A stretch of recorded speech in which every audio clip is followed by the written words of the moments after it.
Welcome to the 5th Annual Hubbard Lecture, First Peoples of the Plains.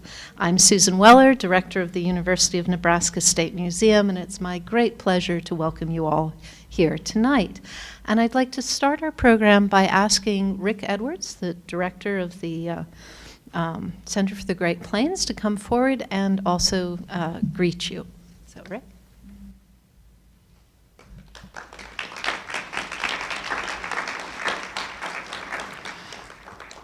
Thank you, Susan, and welcome to everybody. We welcome you to this facility, the Center for Great Plains Studies. We have partnered with the State Museum on the Hubbard Lecture for 2 or 3 years now, and it's a great partnership, and we're glad to be part of it. We, of course, want to thank Ann Hubbard and the Hubbard Foundation for making this possible.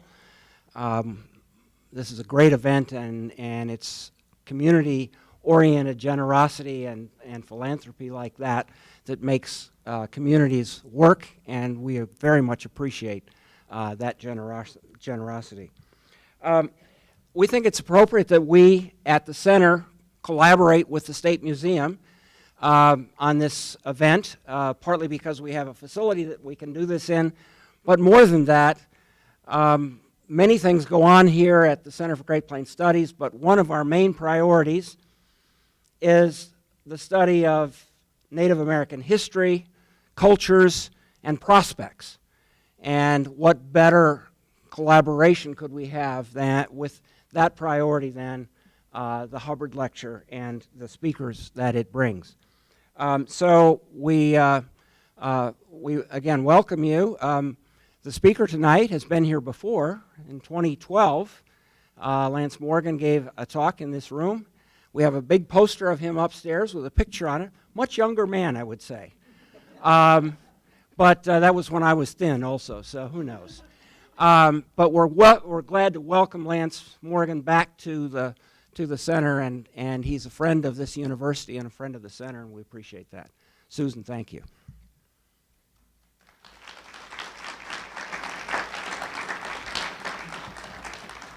Well, thank you, Rick, for that very warm welcome. And I just would like to add my gratitude to Anne as well, because it's really thanks to Anne and the Claire M. Hubbard Foundation that we are able to support this annual lecture. And the purpose of this lecture series is to advance the understanding and appreciation of the cultural heritage of the First Peoples of the Plains. And we have a little token of our appreciation for Anne, and Sarah, will you help me do the unveiling this year? Anne, if you'll come forward, please. And drum roll. Ta-da!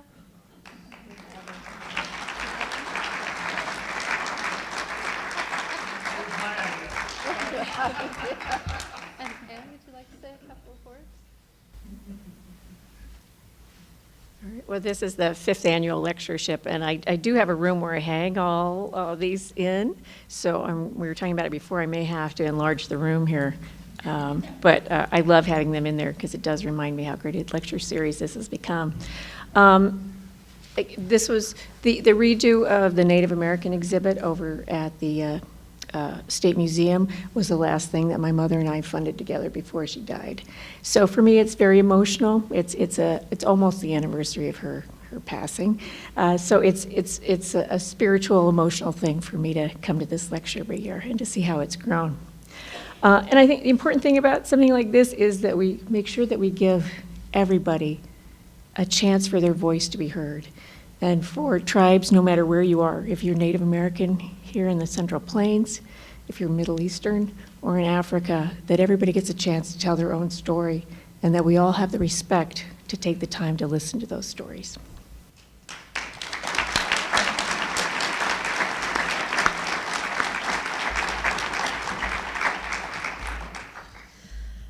Thank you, Anne. And I hope that for a long time we will continue to honor the spirit of your gift with this kind of community building.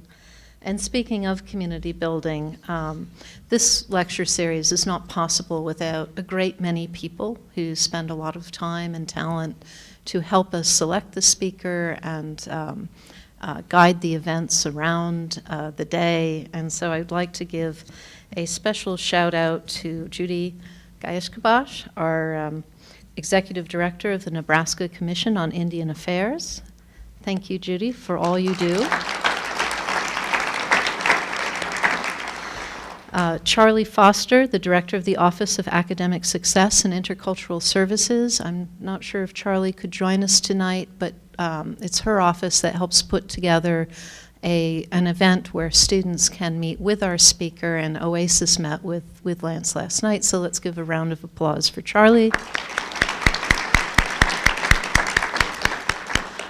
And lest I leave someone out, I'm just going to ask that the people who served on the lecture selection committee please rise and be thanked by the crowd for your good work.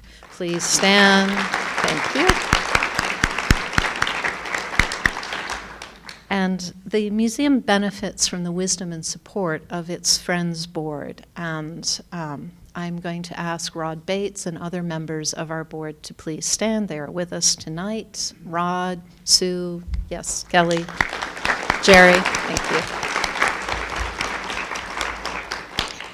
And again, I'd really like to give special thanks to our host, the Center for Great Plains Studies and Great Plains Art Museum. This is a beautiful venue, and it is an amazing space to hold this lecture series. So Rick and your staff, thank you so much.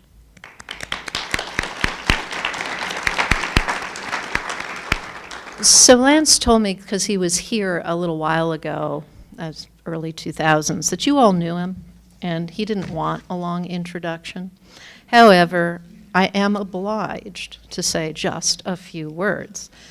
As our native Nebraskan son, we are so proud of you.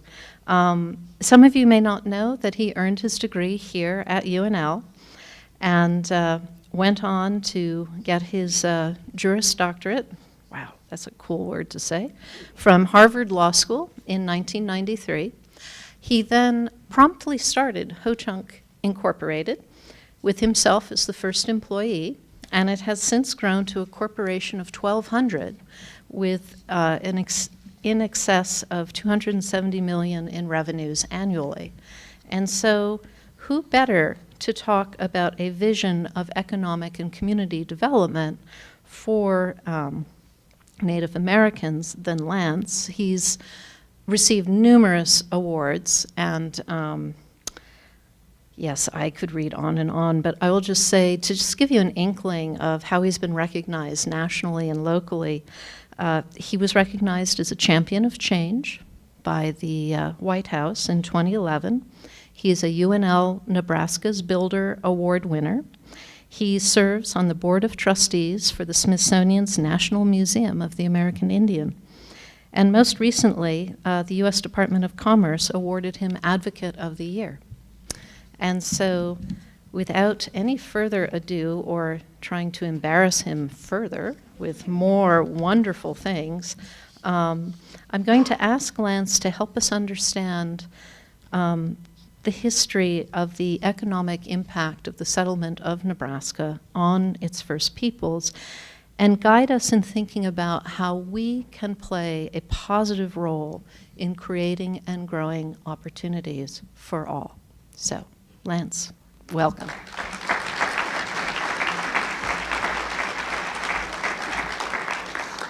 Thank you for that introduction, and I want to thank Ann also. They've had me pretty busy the last day and a half, doing lots of neat things, seeing a lot of things I hadn't even seen before, and they gave me a little break, and I was in her office, and I just put a chair up and pulled another chair up and took a nap. And she was, I think she was being quiet, but she sort of slammed the door on me. And so I figured it was a hint to get up. I might have been snoring or something, I don't know. I just did my resume recently. I was telling this story earlier today, and there's stuff on there that looks really good. But I said to my assistant, what looks most made up? And in 2004, I was one of People magazine's most intriguing people. And she said, you're not even that intriguing. And I said, I know. Like, she knows me, I do the same thing every day. There's no intrigue whatsoever. I I usually tell this joke when I have not-Indians, but I've used it so many times I've been struggling to come up with a new one, right? And I don't really have a joke, but I have a story that somebody reminded me of, and it was that we were talking. Someone brought up the NIFA, which is the Nebraska Indian Investment Finance Agency or something. We're trying to take it over. Anyway, this was 10 years ago, and I'm on a panel, and I was introduced as working for a tribal entity, and there was another person who was introduced, and then there was a guy from a small town in Nebraska, and they were trying to recruit people into their community. And he gets up and he starts giving his speech, and he puts this big sign up that says, "Free land. We're trying to recruit people to our community by giving them housing lots. So we're using these advertisements of free land." And I said, hey, hang on a second. I said, when white people start talking about giving away free land, it starts making us nervous. I said, that's not our land by chance, is it? And he says, I don't think so. I said, check the title. So when someone brought up NIFA, I just remember that crazy story from there. I'm well known for doing that kind of thing, so if I segue a little bit, don't be surprised. I'm excited about this. I've never done. I had somebody do a PowerPoint for me, and I copied pieces of it, and it was in Alaska, so they gave me Canadian things on it, and so I was too lazy to change it, and I didn't know how. So we're going to have a very flowery, sort of appropriate for the fall, artistic-looking PowerPoint that had basically it's just pure happenstance. And I'm excited to do this because normally, and I do these sort of. I lecture a lot, or I teach at Arizona State Law School, so I'll do some stuff. And I've never actually combined the past with the future, because usually I don't have time, and I'll just talk about Ho-Chunk Inc. And so what I'm going to do is I'll talk about Ho-Chunk Inc. And we have these 2 little videos, and they're propaganda corporate videos, but they're only about 4 minutes long. I always tell people I like to tell stories where I'm the hero or the victim. I'm the hero, by the way, in these ones, and so just be prepared for that. I might as well, if I'm going to make them, I might as well be the hero. Although I do like to play the victim. You can ask the state here. And so, but what I want to do that's a little bit different is I want to incorporate 2 different things. I want to talk about the economic and legal and political system that we had to function in. People know tribes got screwed, but they don't quite know exactly how, right? And I want to show you how it's still sort of happening and the system that we function in. And I'll give you some detail, right? And I normally don't do that. But since it's sort of it's sort of an intellectual environment, we're going to go a little deep on that in 5 minutes. But I'm also going to talk about the challenges that we're facing that are very unique in building a rural community and in building a tribal community back up. So it'll be part corporate, part history, part what we're dealing with on contemporary problems. And then I got a bunch of pictures that were on this slide that I just left in there. And if we have time, I'll show you all the cool stuff we're doing. And so so that's always pretty fun. So let me get started. I've already did the outline, but we're going to do this little video. I'll talk about Ho-Chunk Inc. I used to call this the best and the worst. I just decided to call it terrible. We have a terrible economic system, and you'll see what I mean. You're going to feel sorry for us. I'm going to talk about the town we're building. We decided to build our own town called the Ho-Chunk Village, and we're actually going to double the size of it soon. And I want to go into some of the detail of how we're doing it, and that's with the educational issues, how we're doing nonprofit activity, and this thing called the rise of multi-institutional tribe. I sort of think it's like high-level thinking, but I don't think anyone's quite got there yet, because every time I talk about it, people get bored. And then I want to talk about our plan for the future a little bit. All right. And actually, I think there's a couple things on here that aren't listed on the outline, but I got too lazy to finish. So I did this myself, which is rare. And the name of my presentation in Alaska, by the way, was Sustainable Communities and Enterprises. So I didn't change that either. But the mission for the company is pretty simple. We're about creating jobs, and we're about economic self-sufficiency. And we're not just creating jobs, we're about job opportunities. And we were a place that had huge amounts of unemployment. 60%, I think, is in one of the video statistics. And the statistic changes so much that I don't even know what the number is, but it was high. And you can go to South Dakota and you can get 80 and 90% statistical sort of unemployment issues. And so we wanted to create job opportunities. And we actually have more jobs in Winnebago than working age people. So if you do not have a job in Winnebago, you are committed to unemployment usually. And we have some people who are committed to it. I mean, it's a process, right? And the other part of us is to create enough money that we don't have to beg for money anymore, right? So we want to create economic self-sufficiency, because when the government gives us money, it always comes with strings attached. And I don't know if you know this, but Indians don't like being told what to do. And we're bad about that. That's the one thing you can be sure we won't do if you tell us to do it. Interestingly, I never tell anybody what to do at Ho Chunk Inc. I just ask them. And it's a strange sort of corporate dynamic, but it works, right? I also pay them, so it comes in handy. When I first started, I was dumb. And I went to college here in the 80s, and Reagan was the president, and he was all about the trickle-down economics. And for those you don't know that, it wasn't great for poor people. So if rich people got rich, then the poor people would do better too. That was sort of the plan. And my job, I thought, was to fight poverty and create jobs. The problem with that is that if you've been living under poverty for 6 generations, if your system is broken, if you're not educated, if you don't have experience, if you don't have capital, if you have no role models, if you have no history of entrepreneurism, and the rest of the system is trying to push you down, well, then trickle-down economics is not going to work because nobody's ready for it, right? And so I had to get smarter over time, and it's been 23 years. It's been an expensive education, but we're getting better. And we started a new department, and this is our phrase, the next thing. I said, if you want to do one thing on the reservation, you have to do everything. And you'll see what I mean. In order to sell houses, we had to sell used cars because people's credit were being ruined by exploitative sort of practices from car lenders. And we've got story after story of having to backtrack 2 or 3 different levels in order to overcome some of these things. And as our knowledge has gotten more sophisticated in how to handle these problems, we've gotten better at it. As we got more capital, we're better at it. So we'll talk about that. And the first thing I want to do, though, is play this economic impact video. And this is, it's a little bit of propaganda. And it talks about the changes that have happened in our community. But I think the value of it is not just the statistics, but also the pictures, all right? And so it'll be 4 or 5 minutes long, but it'll help me tell the tale, I think. I've got another video later, too.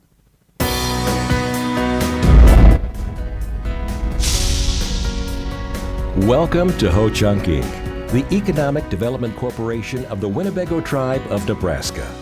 Ho Chunk Inc. was launched in 1994 to help bring job opportunities and self-sufficiency to the Winnebago Reservation.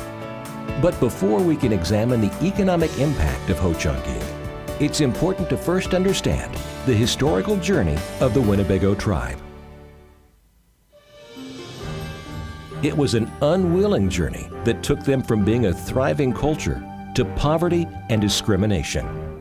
The Winnebago Tribe's original homelands were in what is now the tri-state area around Wisconsin, Iowa, and Illinois.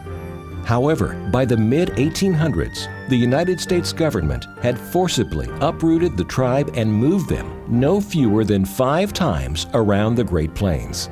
Finally, in 1865, they bought a small reservation in rural northeast Nebraska, but by then, the damage had been done. Those forced moves resulted in a loss of culture and livelihood for tribal members. Over the next 100 years, the Winnebago tribe struggled to develop an economy. Joblessness and perpetual poverty plagued the reservation, along with the many problems poverty causes. By 1990, there was 40% unemployment on the reservation, and 43% of reservation residents were living below the poverty level. In 1994, Ho Chunk Inc. was launched with $9 million of seed money from the tribe's small casino. President and CEO Lance Morgan began it with a dual objective: to provide job opportunities for tribal members and to generate new revenue for the tribe. Under his leadership, Ho Chunk Inc. has grown to an impressive 1,200 employees with operations in 24 states and around the world, and $260 million in revenue. More importantly, Ho-Chunk Inc.'s success has become the cornerstone of major economic and social improvements for the Winnebago Tribe, both on and off the reservation. Ho-Chunk Inc. also developed a master plan to boost prosperity and progress on the reservation. The company has launched an internship program that provides tribal members with real-world business experience as they pursue their college degrees. The company funds a college scholarship program and a variety of educational initiatives for children from preschool through high school. To solve a major housing shortage, Ho-Chunk Inc. invested in a modular housing company. To help tribal members build good credit, a pre-owned auto dealership was launched. An investment was made in a regional bank to provide mortgages. In 2003, the corporation broke ground for Ho-Chunk Village, a 40-acre mixed-use development to build a new community on the reservation. For the first time in the tribe's history, tribal members could now realize the dream of home ownership. Tribal members are eligible to receive up to $65,000 in down payment assistance to make their dream a reality. In 2015, Ho-Chunk Inc. commissioned an independent economic impact study by Ernest Goss and Associates in Omaha. Their findings were startling. In addition to Ho-Chunk Inc. creating jobs for tribal members in multiple industries, there has been a dramatic increase in prosperity on the reservation. Education has improved, with 12th grade enrollment growing by 93.3%, significantly improving the previous dropout rates. The number of adults holding a bachelor's degree or higher has skyrocketed by 239.1%. From the year 2000 to 2013, the average payroll per worker on the reservation soared by 167%. Median household incomes went up by 61%, while the poverty rate dropped substantially.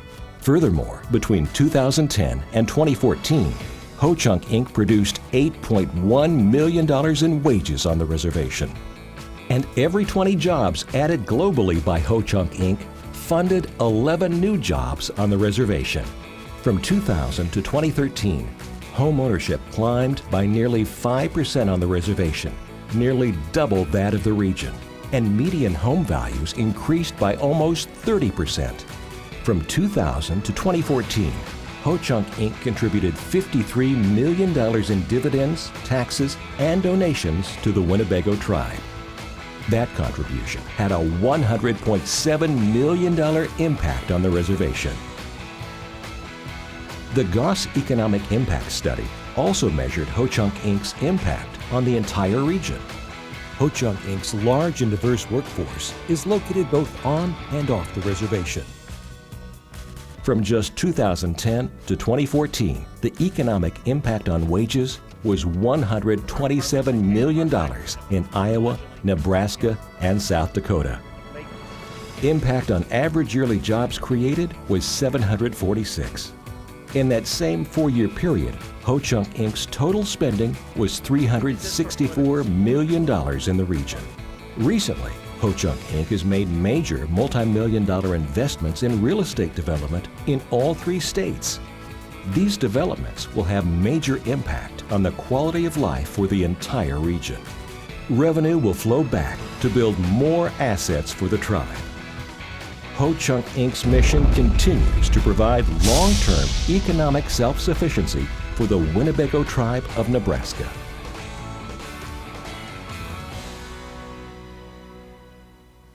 All right. I told you I was the hero. I don't know what they'd do without me. Would you believe me? They contemplate it. I was going to remove this slide earlier, but then I wanted to keep it up because I wanted to point out that I got a pointer, I think. Not sure how to use it. Oh, this building here, the Ho-Chunk Center, 2 stories. The first one was, one of my tenants said, I don't think we're going to like having an Indian word on the skyline. And I said, it's Sioux City, Iowa. It'll catch on.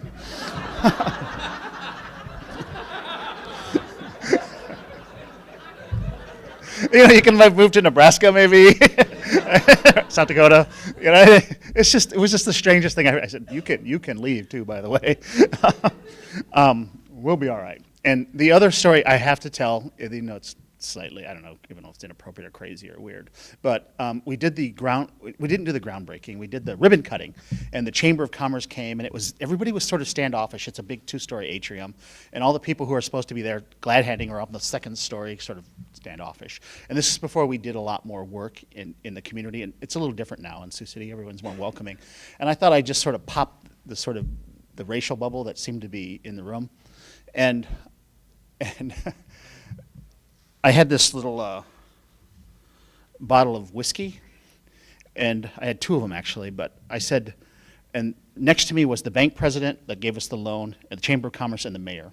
And I said, at the closing today at the loan, the bank president gave us commemorative bottles of alcohol.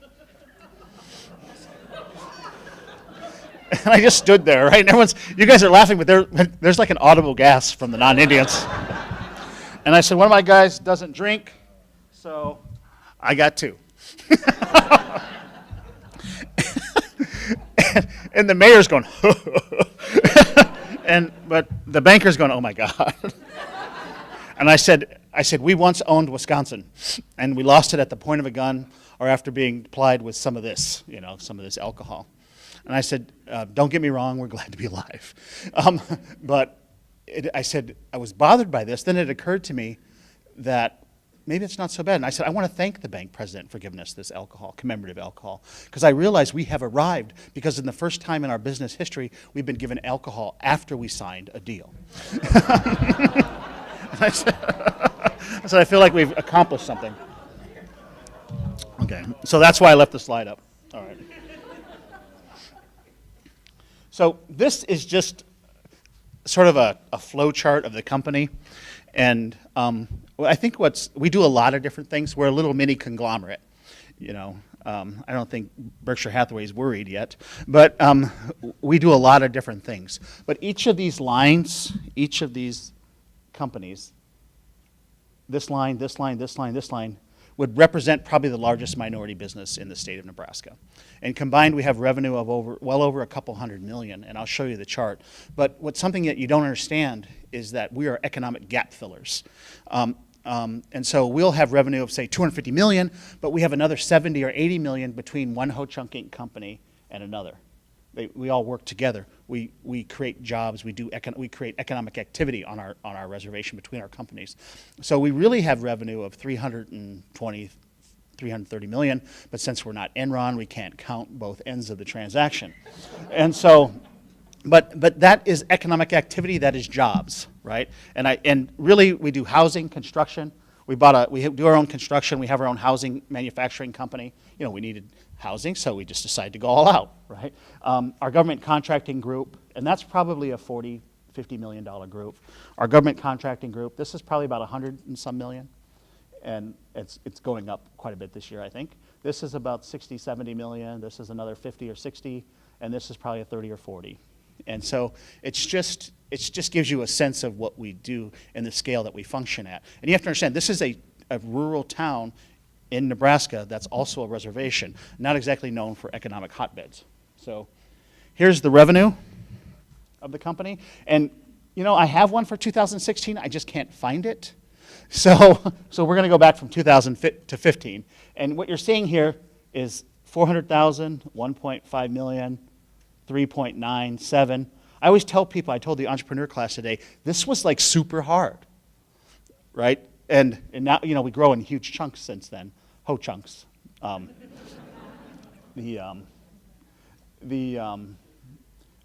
we've been able to really take off. And once you hit scale, you can do all kinds of things. There was a picture of a house. That was our office at this time. It was a little house. And my office was a bedroom, I think, in that house. And we still have that house. We put accounting in there. And they seem to like it. But it's connected to our primary office now. But this gives you a sense of growth and scale. And net income was up and down in the beginning. We were doing really well, and then we decided to get in some legal fights with Kansas, I believe it was. We won unanimously in the Kansas Supreme Court. They did not say sorry. but it cost us $1.2 million to fight that battle. You know, we're sort of goofy on some stuff. People are like, they think that you should act rational when it comes to legal battles. This is America, you know, I'm a lawyer, so usually you can say, well, I'm going to sue you, and they'll say, okay, well, I'll settle for this amount. You know, we once had a $1,200 tax refund for a vehicle, and they said, well, Ho-Chunk Inc.'s not eligible. I said, hey, we're the tribe. They said, well, we don't have a box for you. I said, I don't care. I'm not paying $1,200. 3.5, 4 years later, $50,000 later in legal bills, we got our $1,200 back, right? And they said, why are you doing this?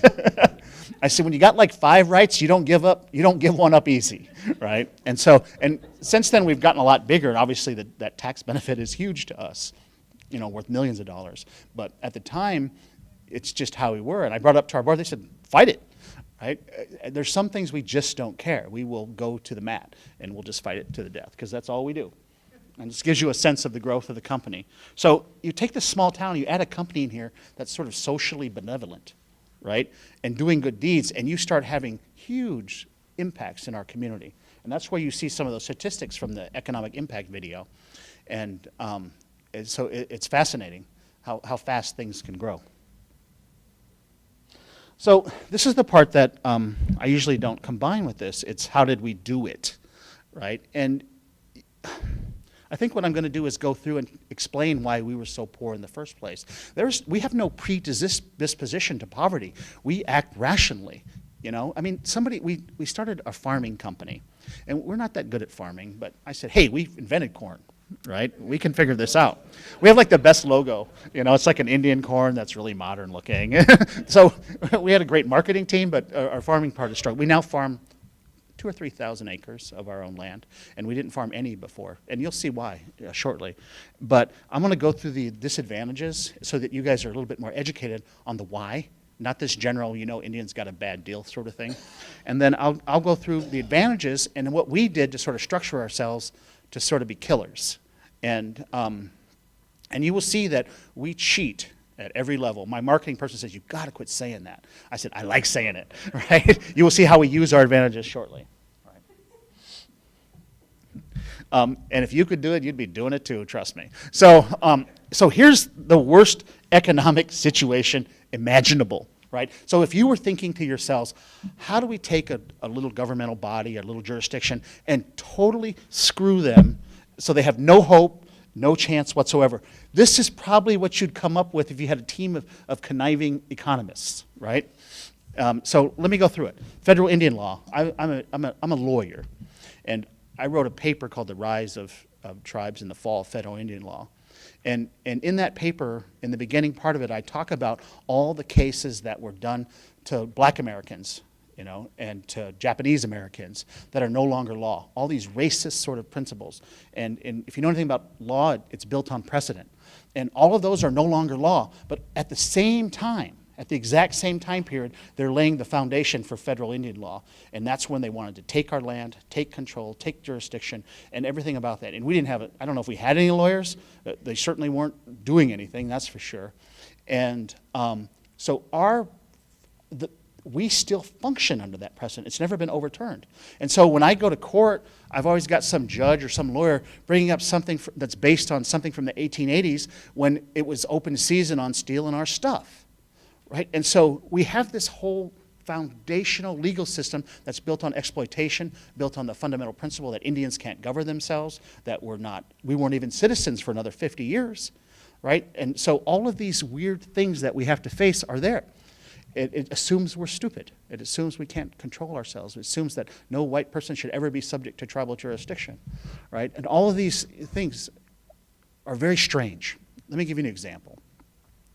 If you are Nebraskan and you go to Iowa and you buy gas, you pay Iowa's gas tax because you're in that jurisdiction. But if you come to the reservation, before I got there, because we changed this, almost got thrown in jail a couple times over it, but they said, well, all right, we had a button that was white or brown.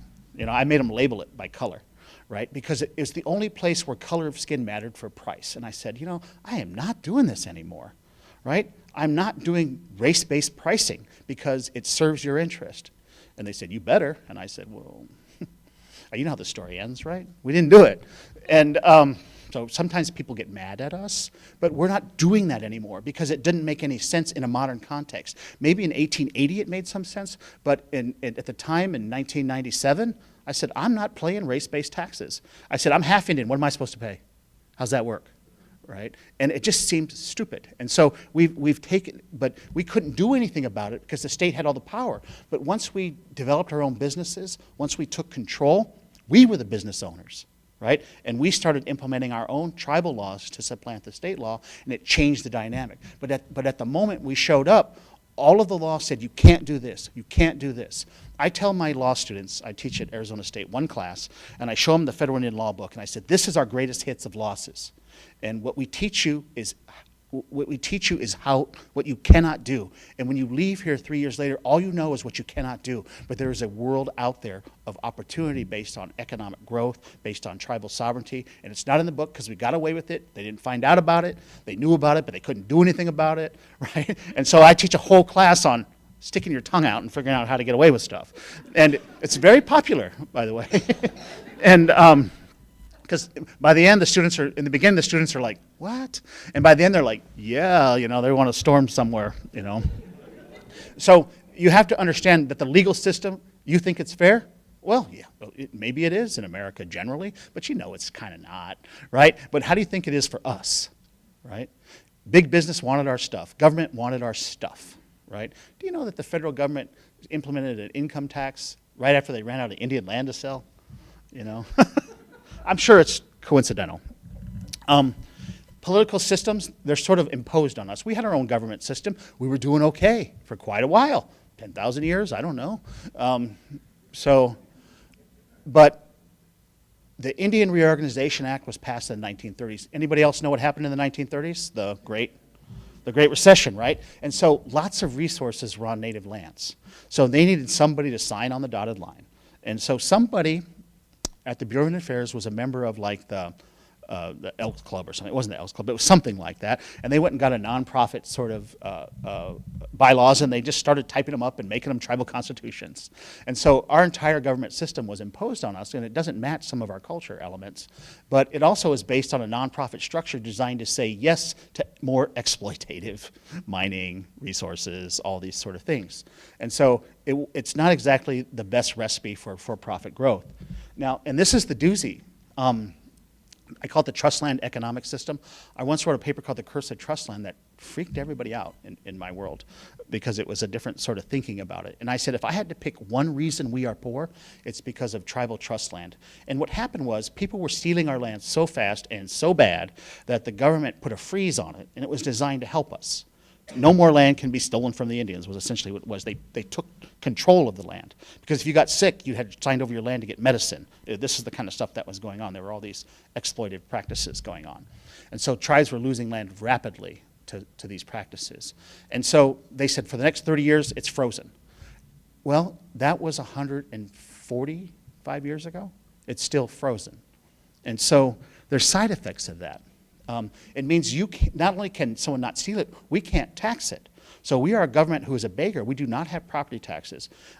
If you don't have taxes, you can't issue bonds because you don't have any capital, right? So we don't have any, so we can't fund our own schools. We can't fund our own roads. We can't fund our own police department. The Bureau of Indian Affairs runs our show, but they also run the largest school. They also give money to roads. They also run the largest prison system in the United States, police department. Why? Because of trust land, right? So the federal government has their nose in our business because they took control of our land. Now, we like trust land. This is what was controversial because it's the only way to keep the state from sort of encroaching on us. It's a way to protect, it's the last sort of bastion of jurisdictional power. So we would rather choose poverty, to be honest, than giving up power to the state. I mean, we'd rather be broke than be told what to do, and everybody would vote 100 to nothing on that issue if it came down to it in Winnebago. But I don't know why we have to choose poverty to have jurisdictional power and self-determination. And so I sort of think there's probably another way. Now, the other side effect of trust land is you can't collateralize it. Now, think about what that means. There's no mortgage on your house. So you don't own anything. When you die, you don't pass anything on. In fact, the land gets divided up into little tiny pieces. I have a piece of land that I own. It's like 0.00124 of 40 acres. I don't know what that translates to, but it's not much, right? And I don't even know where it is, right? And so you sort of lose track of these you lose economic value, and you don't have any control over it anyway. Here's a statistic that's incredibly telling. We just got back into farming, but only 15% of native farmland is farmed by natives. The rest of it is leased out to non-natives to farm.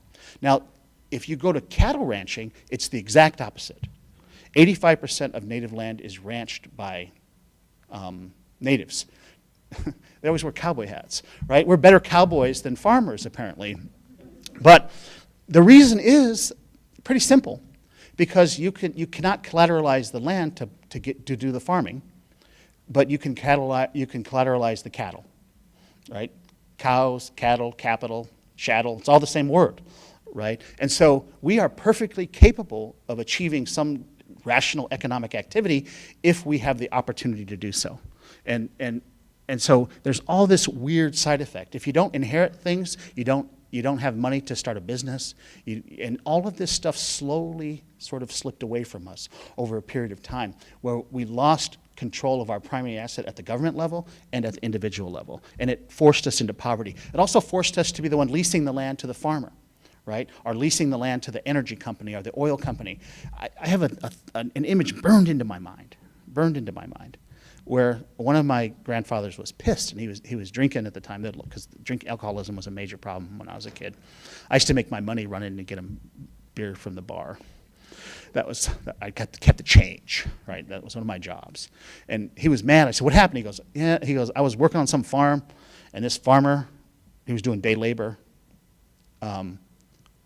was saying things to him and yelling at him and stuff." And he goes, and I don't know what he did. He got mad. He did something to him. But he said, "It was my land I was working on, and it just pissed me off," right? And he was just sitting there drinking. And I'm thinking, what has this, and I think back to that, and I kind of laughed at the time because I was a kid. But now I think back, what's going through his mind, right? He has to stand on the corner, get picked up in a truck, and go work as a field hand on his land because he has no ability to do it, because he doesn't have the capital resources to do it. The other thing that I think that's important that you understand is that the only entity with any capital in our environment, because individuals now don't have it, the only entity with any capital is the government itself.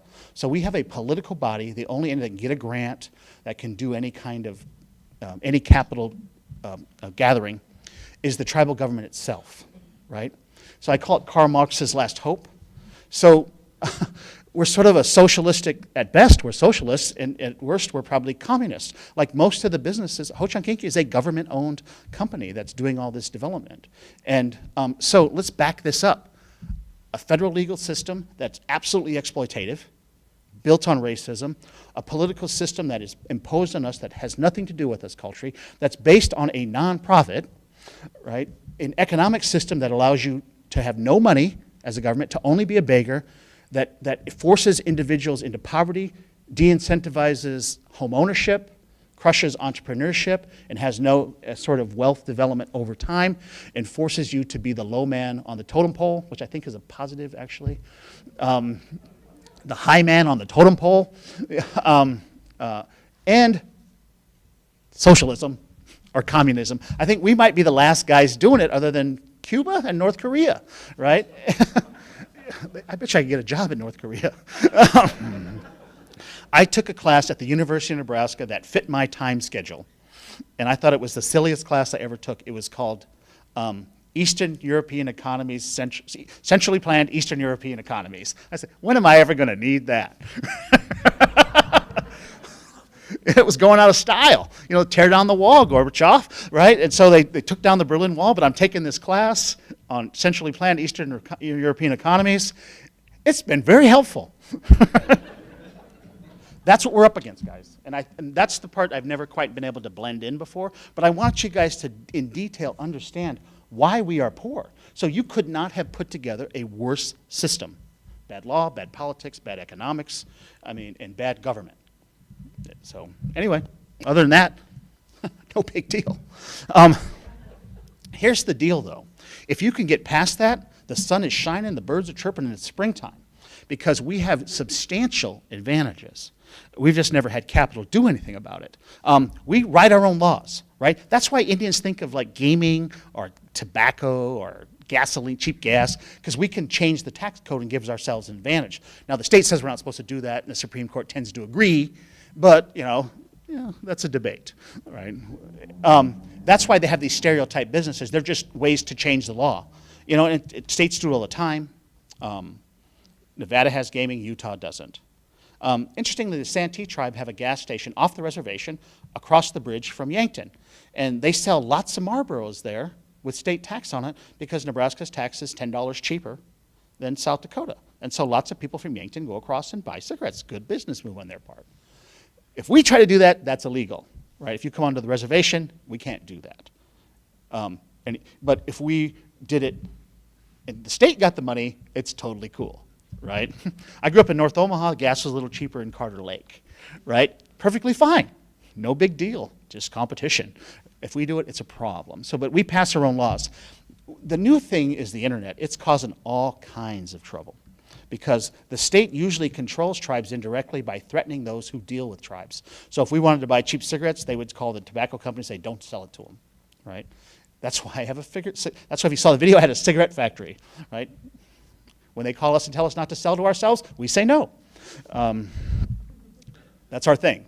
So we take control economically. But the internet allows tribes to bypass some of these things, and it's a whole new playground of trouble and fighting.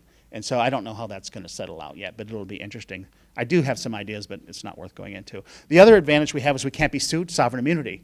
That's a good one, especially if you're going to do things crazy on the reservation and say, I'm not paying that tax anymore. They said, yes, you are. I said, they said, you have to. I said, I know I have to, but I'm not going to. Right? That's where sovereign immunity makes me brave, right? I'm so much tougher with that. The other one, we don't pay federal income tax, and we don't pay federal income tax wherever we are. So we bought a housing company in Minnesota, and what they used to pay in taxes, they paid the debt to buy the company, and it's 500 miles from our reservation. And the word for uncle is Dega. And the joke is Dega Sam paid for that company for us. Right? So we do lots of things like that where we exploit some of these advantages. On state income tax, anything on the reservation we don't pay, off the reservation we pay. So we have business activities off the reservation, we're tax-paying state citizens. The other advantages we have, we can get grants. Our nonprofit's got about $50 million worth, which is coming in handy. We do government contracting, and we've gotten lots and lots of government contracts. That's been helpful for us. And you can get access to government loans and things like that too. So those are our advantages. What we did at Ho-Chunk Inc. is when we formed the company, we gave the company all of the advantages of the tribe, right? That's why we fought so hard on that stupid little $1,200 tax thing, because we had the advantages, and we needed a legal precedent saying that we did, because they said, well, maybe you don't, right? We don't have a box for you on this form. And so we had to fight that battle because it's critical for later. We also separated the business from the politics. We have, if you know anything about reservations, but they are politically active environments. And you can't fire the chairman's cousin or nephew and survive it necessarily. So we had to create a different system, and we did that. Our board of directors is blended. We have 2 council members out of 5. It's just enough to keep communication going. Not so much to have interference. We call it the Goldilocks. We want it to be just right. And at the time, the literature said it's total separation. But total separation means we don't know what's going on, what's happening. I'm always getting pulled down there, getting yelled at. And I needed somebody to advocate for us at their level because I am subservient to the governmental body. And they're our owners, so you have to understand that. So we created a structure that allowed people to advocate us at that level. And that structure has been duplicated dozens of times by other tribes, exact structure. We'll see one of the videos. They talk about all the awards we've won. That's one of them. I think I'll skip one. The last thing is the interaction with the tribe. When I said, I was sort of like on a roll when I was a young lawyer for the tribe. I'd won like $25 million, I always say I should have done that on contingency. But everything was going right. And I said, we should form Ho-Chunk Inc., this company. And everyone was like, oh, no way, no way. Because Ho-Chunk Inc. is actually Ho-Chunk Inc. 2.0. Winnebago Industries was the 1990s, and we failed at everything we tried. And so I went around just asking people why we failed, and we just came up with a system of rules. One of the reasons we failed is we didn't have any capital, so the tribe gave us 20% of the gaming profits for 5 years. Well, they built those boats about a year and a half later, so that's how long that lasted, right? But we were able to get $9 million during that time. They also, one of the reasons we failed is they sucked out all the money. We had to have a powwow, we needed some money, right? We weren't thinking long term. So we got to reinvest all the money for 5 years. And then we said our first dividend will be 10%, and we will ratchet up to 20%, and then it will stop there, and you will be able to grow the company with 80% of the profits every year after that. And so we have visibility. We've got our own HR policies. We have our own accounting systems. But we've promised to have our own, to give the tribe a plan every year, to give them an audit, to give them a budget so they know what's going on. So we have these checks and balances, but we have just enough independence that we can function. We have an election every year in Winnebago, and it changes things slightly. And most people don't survive that kind of thing on other reservations. But we've been able to live long enough that we've been able to create a success story. I want to shift to the Ho-Chunk Village. I have a little video on it. And we're building this town, but we have a desperate need for housing, absolutely desperate. We built these little apartments, and a guy who runs our land company says, I want to thank you because my grandmother's quality of life just got better. And I said, did she move in? He goes, no, but all these people moved off her living room floor, you know? And, it's kind of funny, but it's the reality of what we face in our world. And so we opened up 27 units, and it just filled instantly. And I wonder where all these people were. They sort of crowd in. So we have a desperate need for housing. And our town was not very nice, and so everybody wanted to live down in the woods. The problem is we didn't have enough capital to do that. And if you go to a reservation, they're very random sort of developed. There's a big building here, then there's nothing. Then there's a row of houses that look exactly alike. That's from like 79, that one's from 84. It's not very dynamic. It's just random. And we had another issue going on. As we were growing economically, we were building a middle class, but there's no place for the middle class to live when your entire town is low-income housing, and there's no other housing lots. And you couldn't build a house anyway because of the rural valuation problem. A house in our neighboring town of Walt Hill sells for $20,000. But if you want to build a new house for $200,000, you're only going to get a valuation of $100,000. So if you're going to put 20% down, that's you got on a normal mortgage, you would need, let me back up. You need to get a down payment of $120,000 to get the loan down to $80,000 so that you can do it. Well, that's not going to happen. So new housing is effectively dead in rural Nebraska in these sort of communities because there are no comparable sales. And so we had, and in order to vote in our tribe, you have to live on the reservation. So everybody who got a job and moved up the ladder was leaving the reservation. At the same time, welfare reform off the reservation in the late 90s reservations were exempted. And so people were moving on to the reservation. So the better we did economically, the more our voting base became poor. And so we were worried about sort of a populist agenda, which can happen if you haven't been watching, to take over. And so we wanted to create a middle class in our community because we were all poor, but we had a narrow range. We had our strong community leaders, and our poor people lived in the same range. And so we were losing that body of our community, so we wanted to develop the middle class. Also, people had income, but absolutely no savings. So we decided to build this town, and we wanted to do a new urbanism, which is sort of a walkable community. Diabetes is a big problem for us. So we wanted an environment where you could walk and be healthy, and that wasn't normal in our reservation. We created trail systems to take all these disparate housing neighborhoods and put them together so that you can actually functionally walk from one place to another in our community. We narrowed the streets. We put in parking on the side. We created parallel parking. We put in trees and bushes to create pedestrian barriers to make it safe. We added parks, and we wanted to make it healthier. We also the Ho-Chunk Village is awesome. You'll see it in a second, but it's. I said it's either one of the most innovative social economic developments in America, or it's one hell of a way to raise money. At one point, we got 19 grants in a row because it's a healthy village, it's a housing development, it's an entrepreneurial development, it's a cultural development, right? Whatever the money was for, we came up with a way to say it, right? And it was very helpful because Ho-Chunk back then was very small, and we needed that capital to do things. The other thing we did is we started with a down payment assistance. It was $3,000. A friend of mine, a crazy friend of mine named Smokin' Joe, who bribed the mayor of Buffalo and got in trouble. And he's talking to the FBI. He's telling me this story. And he goes, They said I was shockingly open and refreshingly frank. And they said, did you bribe the mayor? He goes, I loaned him money. He goes, you think I wanted to loan that guy money? He goes, they told me that's what I had to do. I don't know how you white people do business. He goes, everybody said I had to give him money. He said, the FBI looked at me funny. He got probation.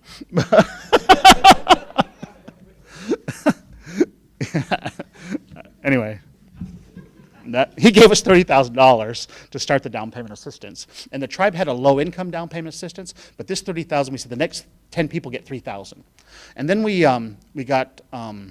started fighting that tax battle, and we got a little tax money, so we moved it to $5,000.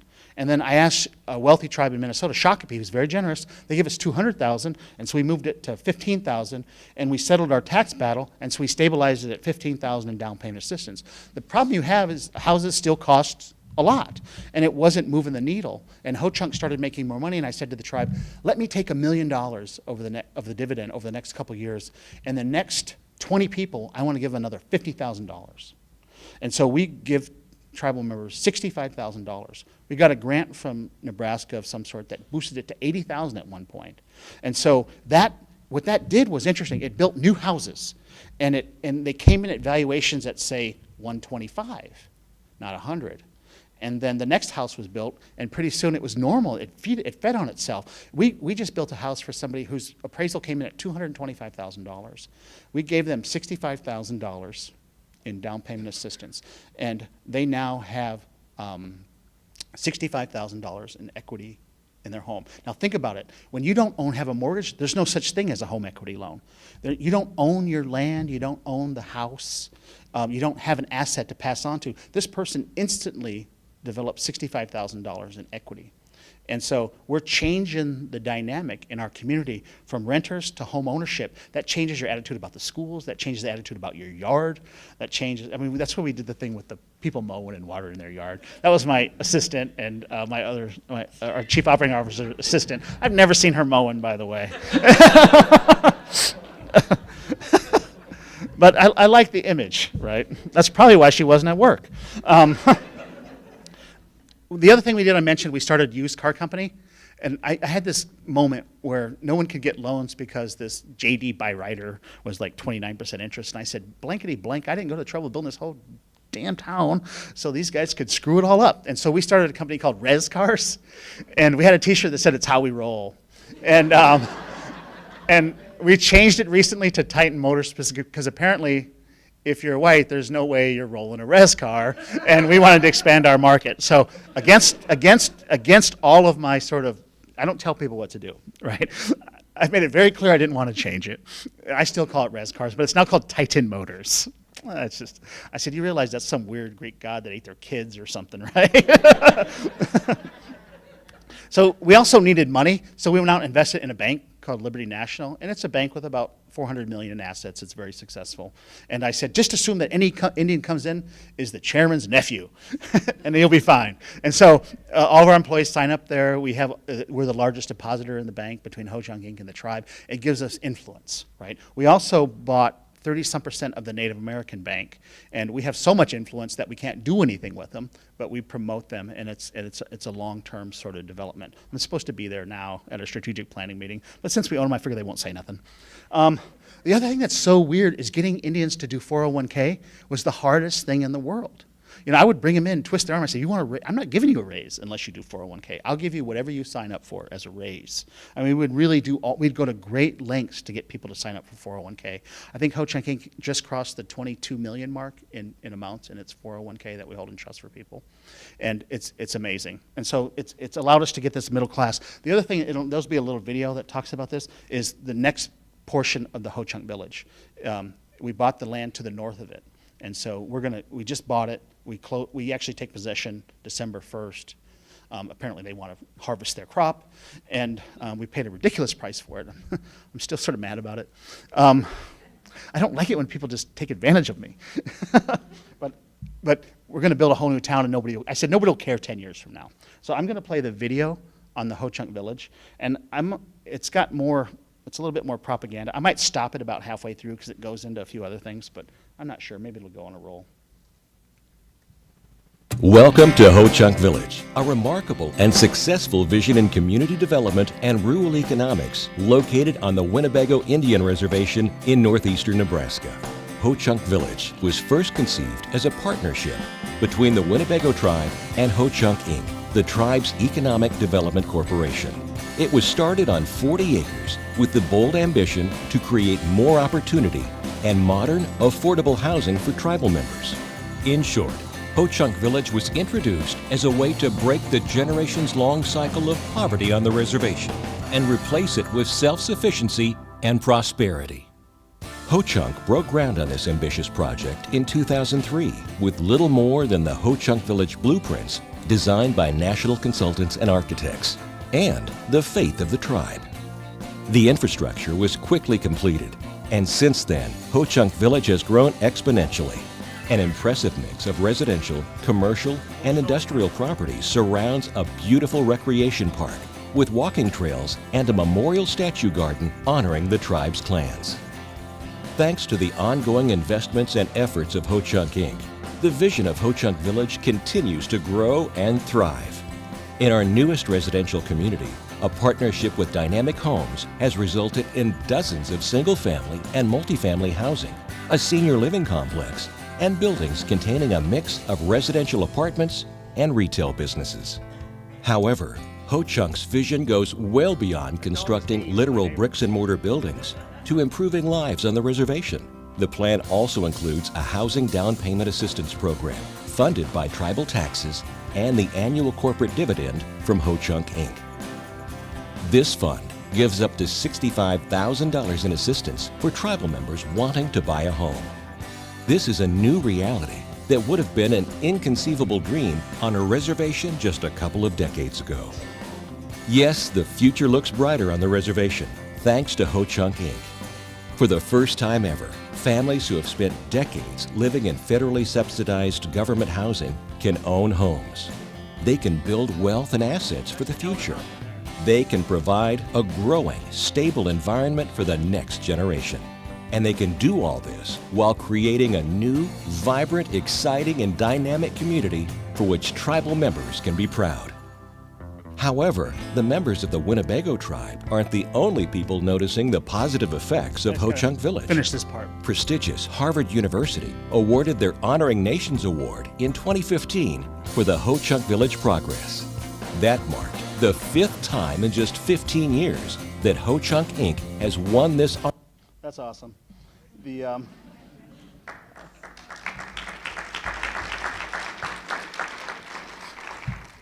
don't know what the timing is, but I've got a lot more slide. I'll go through it pretty quickly, I think. And so, in the interest of your sleeping and my sleeping, this is. I won't go into this because there's a lot of detail here. It was a tribal conference at the time I gave this, but what we did was essentially promised to build 100 houses in 5 years and the infrastructure for another 100 more. And you're talking about, and we built on average 9 units a year for the last 18 years. We built 250 or so housings since I've been there. And you're talking about a very small town. You're talking about a lot of housing units, but it's still over double the rate that we're doing. We're at about 50 in about 2.5 years. And so I don't quite know how I'm going to pull off the next 50, but we'll figure that out. But the tribe said, we give the tribe 20% of our profits. They said 1/3 of that can come back to us. That's about $6 million we're projecting over the next 5 years. But to build 100 housing units and the infrastructure, we need about $20 million. So we're getting very clever at using grants, using the down payment assistance, then the mortgage system pays for it. Right now, tribes have to put all the money up. But if we can get money for the infrastructure from someplace, and then we give the lots away, to our tribal members. We sell the houses at cost. We don't make any profit. We hook them up with the loans, and we give them $65,000 in down payment assistance. So even then, it's like people complain to me sometimes about some stuff. I said, but that's just how it is. I don't mind it. I love it when somebody gets a house. But we're using all kinds of creative methodologies to do it. And we're working with the nonprofit of the tribe. We're working with the other tribal housing entities. And we're coming with all kinds of innovative solutions. One that's not on here was we have something called the $500 a month house. Where these are not in trust. You own them. But we have some land that's in trust. And if you're under $50,000 in income, and have 4 kids or something, you can buy one of these houses, and it's a nice new house, 3-bedroom, 2-bath, and it's got a garage, and it's on the reservation, but you don't pay property taxes. You have to do a different kind of loan, but you can get it in that $500 range. They're actually pushing $600 because people are adding all kinds of stuff to them. But it's still cheaper than an apartment in Sioux City by several $100s. And every apartment we rent out, by the way, is $200 to $400 below the market. They're high for the reservation, but if 15 miles away is Sioux City, we are way below that. And we are building awesome stuff. And if you come to Winnebago, you'll be blown away by some of the quality of the housing we're doing. And lately I'm very into modern and contemporary stuff, so we have some of the coolest stuff going on. I'll touch on this real quick. We had 9 college graduates. We now have over 120. We had to create our workforce from scratch. We couldn't just recruit in non-Indians. I mean, we have plenty who work for us, and they're part of our team, and so great. But we had to, the long term, we had to start from scratch. And we're down to early childhood education now, and we're in the grade schools, we're in the junior highs, we're in the high school, we're touring people, we're paying for scholarships, we're paying for camps, leadership, anything, economic, internships, whatever we can do. And what's interesting, what's popping out the end is every year 1 or 2 college graduates are joining our management staff. And that's enough to populate us and keep us going at a very high level. And we don't get people with perfect resumes. We got to get somebody who's sort of a little bit crazy, a little bit hungry, who's got some smarts, and we sort of get them trained and teach them what to do. And I like this phrase. I wrote it in my annual report 2 years ago. I said, what I want to do is create a virtuous cycle of expectation and opportunity. And what you're talking about is like, somebody gets a job, gets educated, gets a job, then their kids get educated and have the expectation and get a nice job, and their kids get educated and get expected nice stuff that doesn't happen in our world, right? It's usually the first one to pop up to do that. So we're creating this virtuous cycle, but we've got to keep the opportunity going to do that. We started a nonprofit, I mentioned that. We give it $100,000 a year, then we went to $150,000. We've donated about $2 million to our nonprofit. It has raised over $50 million. I don't know if you know this, that's a pretty good return. And so that helps us do social good deeds. It also helps us with some of our capital. So we don't have to put our capital into some of these projects. And so it allows us to grow faster. It's part of the tricks to grow. And also, our nonprofit is where you go if you want to get other entities in the community to cooperate. We go there, we sit down, we talk about, or where can we get some funding? What can we do? What land's available? What resources do you bring? What do you bring? It's a connector entity in our community, because Ho-Chunk itself is not quite that kind of entity. So the nonprofit has been a wonderful stimulus, and a lot of tribes have copied that. This is the one that puts people to sleep, but most tribes are a 1 or 2 institution entity. Imagine if the state of Nebraska only had one entity, the state of Nebraska. How would that go, right? Probably not great. Russia, they tried that. We talked about Cuba, right? And so that's essentially what we're doing. Some tribes have a college, that's another institution. What we did, and we didn't do it on purpose, we just sort of accidentally did it, is because we formed our own college, and someone said, hey, the lawyer said, hey, can you give me the articles and bylaws on a disc? And I said, sure. And then we did it again with housing, and then we formed a land company recently. We spun off a casino, a small Class 2 casino. And what we did was we basically started to emulate the outside economy. The government on most reservations is 95% of the economy. But on our reservation, if you take all these other entities, the corporations, they act as the private sector, the college, the nonprofits, they act as more of a public sector, and we have the government itself. So our percentages actually sort of emulate the outside economy now. And it's not quite the same because it's still controlled by the tribe, sort of, we're quasi-independent. But it allows us to function in a much more expedient, economically efficient way. And so I think it's a big deal. And I've never quite said it that quick. It sounds better than I thought. I have this paper called The Accidental Genius. I said I'd take credit for it if I had a plan, but I just noticed it after the fact. And this issue is important to touch on. And we spend a lot of time on this. And our biggest risk is internal dissension. I am not universally popular in our community because I'm always driving for change. And we're a bit slower consensus building group. And I don't know if you figured it out that is not my style.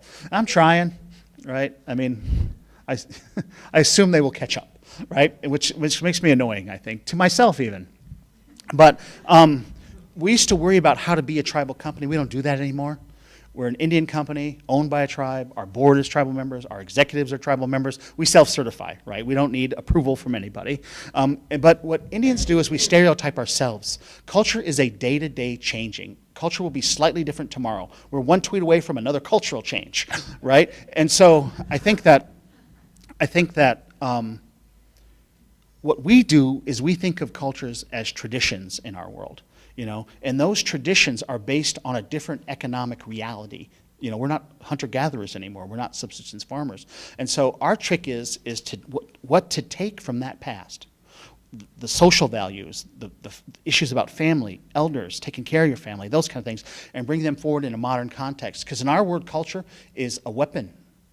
You're not Indian enough, right? I said, well, you may be Indian enough, but you're not taking care of your kids, right? I mean, how's that Indian, right? So we have all these sort of debates. So it's both a tool and a weapon in our world. And so what we need to do is create a cohesive sort of cultural, ethical, moral system and figure out how to integrate that into our community in a consistent way. Now, I obviously had to hire somebody to work on this for me because I can hardly say it, much less do it, right? But I've reached the point where I know it needs to happen, because if we create this modern, successful tribal company and half our people are left in poverty, then we have not been successful. And so we've got to figure out what the ethical, moral system is that brings us forward. And that's going to be the big challenge for us for the next couple of years. The last slide that I'll show you, and I might just slide you through the other ones, is the 100-year plan. And our phrase is at Ho-Chunk is how you act when you're rich is different than how you act when you're poor. When we were poor, we were hustlers, right? We were sort of using the tax laws, doing all this kind of stuff, sticking our tongue out. Nobody cared. We weren't big enough to squash, right? But we did a lot of low capital business. We were the middleman. We hustled it. Then we got into government contracting, a little bit more housing, a little bit more capital intensive. And now we're taking the money we're making. If you remember our charts, we're getting more capital. And we're putting into things that are harder to lose. See, right now, if the state came after us or the feds came after us, our tobacco business would go away. If they changed the federal laws, our government contracting business would go away. And that makes me nervous. And if you're an Indian and you have something of value, you are stupid to think you can hang on to it with the political, economic, legal system out there. And so we are paranoid. So we've been buying up all this land and doing all this real estate development. So I told my board, we're doing it for the future. And one of my board members said, oh, they'll never take our land, Lance. It's like, actually, you just blew my mind. We got more lawyers now. What's my response? But I put together this whole presentation, and they just sort of killed it with that one, right? But that's where we're going. We're going asset heavy.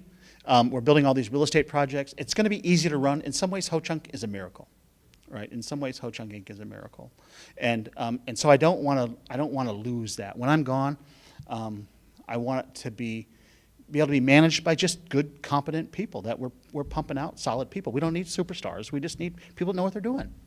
One story on our board. We have all these solar panels. My board says, what kind of return on investment? I said, solo, I don't want to mention it. And I said, but do you remember when the Terra plant exploded and everybody evacuated but us? I said, there's someone at FEMA who said, oh, who called the Indians? I thought you did. I said, we're on our own, right? And so we declared our own evacuation. And everyone goes, I remember that. And I said, well, when the zombies come, we're going to be totally on our own and we're going to need those solar panels. And our board's like, I'll make the motion. So you have to understand our mindset. We are a paranoid bunch. You guys, I'm done, but I'm going to show you some pictures, and this will take just a minute. All right. This is stuff we're doing around the area. This is sort of a nice picture. We bought 200 acres in Sioux City along the river. There used to be a very stinky pork plant across the river, and so we're doing a huge development called Flatwater Crossing. And one of the things, they didn't tell it. We got a tax increment finance. We don't have to pay taxes for like 15 years. They didn't tell us that, right? We didn't know that. We thought you had to stay on the reservation. Now that we're part of the deal, this gives you a sense of scale. And there's a mile of riverfront there. And right now it's all developed. The streets are in on this section of it. And we're about to start building some houses there. But it'll take, we'll build 1,000 housing units when it's all said and done. It'll take 15 years to build it. But think about it. I didn't mention this. We own Keller Williams franchise for real estate. So when we sell a house, we make money. When we sell the land, we make money. When you pay your property taxes, we make money. We will hook you up with a loan. We will build the house for you with our housing company called Bluestone Homes. When you rent the apartment there, we will make money, right? And so we are creating a perpetual income and job machine for our own selves there. And I hope it works. I got a lot invested in it. This is a picture of, this was in pieces. This was an apartment that came from our factory. It kept 120 people working over the winter. And this is what it looks like. And, you know, we built all these boxes, and I said, you know, we're spending all this time trying to not build boxes, make them look like something else. I said, if you watch HGTV, boxes are cool. Let's go with it. And so we got an architect, and we built something sort of modern, but really it's just 96 boxes. It was Sioux City's biggest Lego project. And it's full. It's full now. This is some buildings we built downtown. It's now done, but this was taken a few months ago. But you can see kind of the way it's looking there. And we've got tenants in there. We sold one condo for $600 and some thousand, you know, which just seems crazy to me, but so be it. We've rented all these places out. It's filling up. This is going to have a nice restaurant that's opening this week, but these are apartments above it. We have the world's best glass stairwell, but it looks pretty cool at night. So we own the whole corner down there, and we're building a hotel in one, and we're going to build some more apartments on the other one. We're doing it over time. This is another building in Sioux City that we own. This is the inside. Up here is where all the people were. And I was down here giving my speech when I gave the stuff about the alcohol, when they wouldn't come down. After I made the joke, they started coming down the escalator. I got a little nervous and got the heck out of there. But that's our building, the Ho Chunk Center. That's just so cool. I get Indians that drive by Sioux City and text me, "What's up, man?" This is our little cafe. I don't know why this picture's in there, but it's just kind of cool. We opened one in Winnebago. You can get a drink called a Ho Chunk Caramel. It's a latte with caramel and vanilla. And I order the skinny Ho Chunk, so it's sugar-free, and I call it the oxymoron. Nobody laughs at that in Winnebago. I'm not sure they get it. I don't know why this is our marketing company. It's just a rendering for some reason. It's done now. Here's the town, right? My house is the red one back there. It's Husker red. I still care. Here's a picture of our main street. Look, if you notice, this is what I meant by parallel parking and trees and bushes. You don't find this on reservation. You don't find this in other small towns. But it's all designed to be a walkable, friendly area. This was a NIFA. Nebraska gave us money for this. Choka means grandfather, and he passed away years ago, a Chokanoa, and I call this Chokanoa's Ark. We should have split this in two, but we didn't think about it. We built this giant building, and 27 families got homes there, including my sister lives there. We're upping our game a little bit. You know, if you've been to Plank down in the old market, I have a place right by there, and I sent my architect down there. I said, I want a building like that. And it was supposed to be 3 stories, but we didn't get the grant for it. That guy doesn't work for us anymore. And so now it's a 2-story building, but I just want it to look like a cool building, and that was in downtown Omaha. And my law firm has an office there, Tribe has an office there, the coffee shop is there, and those are apartments all above. And they're like open air ceilings, super cool, modern apartments. They're just like ridiculously cool.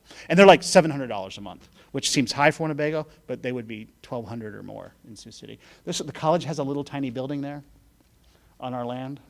This is our tobacco distribution center. This is our factory. We were negotiating with the state, and they were being such jerks. And I said, "You mind if I show you I got to show you something, because if we make our own cigarettes, we win, right?" And I said, "You mind if I show you something?" And so we took a break, and I went over to our factory, and it wasn't going very well. I said, between 10 and 11, I want it working, right? And I said, now let's go negotiate, right? And we haven't been able to settle yet, but we built this because the state was telling us what to do, right? That's how crazy we are. You come to Winnebago, there's a cigarette factory there. Some houses that were built in the community.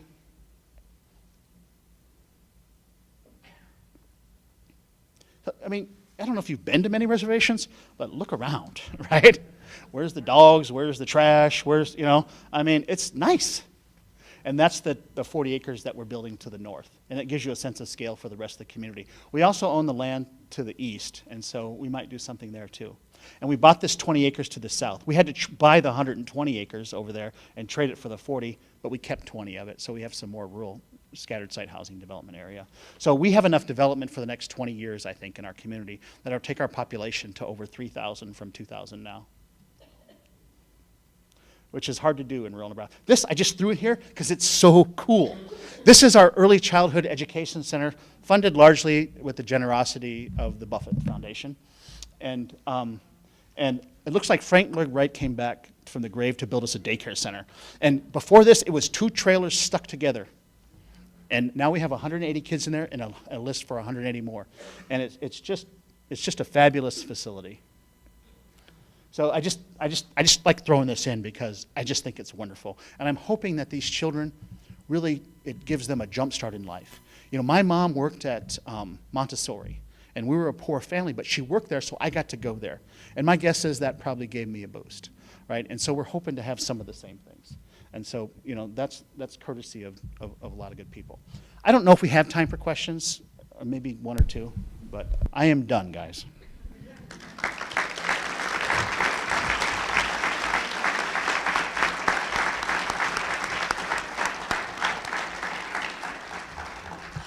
So Lance will take a few questions. We do have a microphone because this is being taped for broadcast with NET2.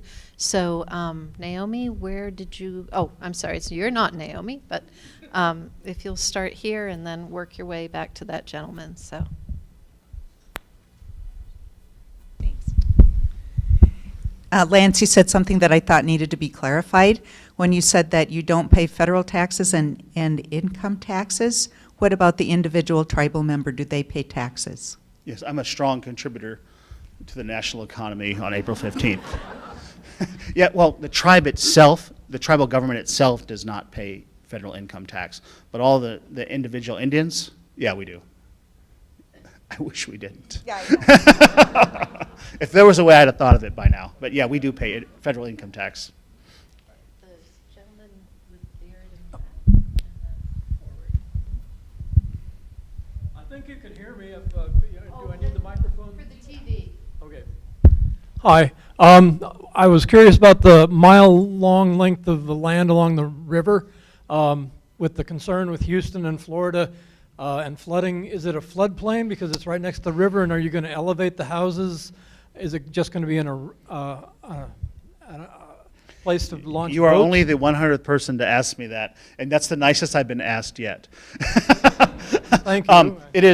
There was a giant flood. The Corps decided to flood everybody a few years ago, and this land is elevated. It's actually the highest land in South Sioux City, and it's outside the 500-year floodplain. If you were to go over there, it's tiered down to the river quite a bit, and so it is outside the 500-year floodplain, which I don't know if that means much anymore, you know, considering what's going on.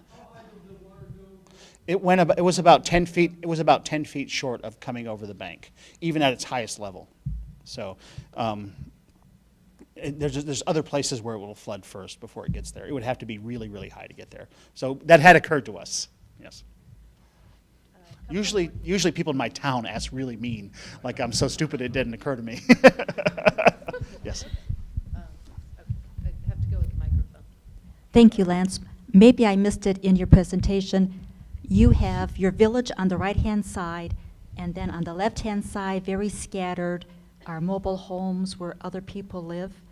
How do you work that together? Well, we have the rest of that video I just cut off showed some of the FEMA gave us some trailers. Thank you, I guess, but they don't look great. And so our town has lots of low quality housing still.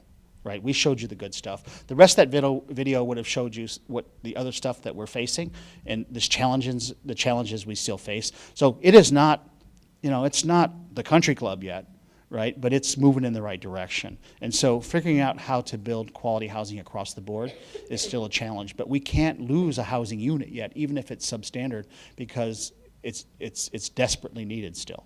And so what we're trying to do is build enough quality housing as possible so that we can transition some of that stuff out. We'll take just one more. He was ready.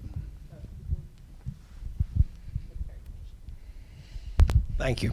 Lance, what a great story. And it's important not only for your people, but I think for rural people everywhere, and yet you demonstrated past is an influence, it's not necessarily prologue, and that one person can indeed make a difference. But it's been more than one person. And one thing that intrigued me about your stories, you talked about you're looking at tribal traditions and deciding what traditions you carry forward. Is there something that among those traditions that drives you, and by the way, is it something you look for as you have built a leadership team to make this all happen?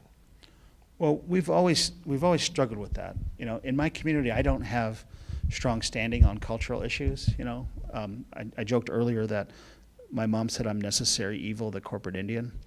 You know, and so that doesn't mean I'm leading the powwow, right?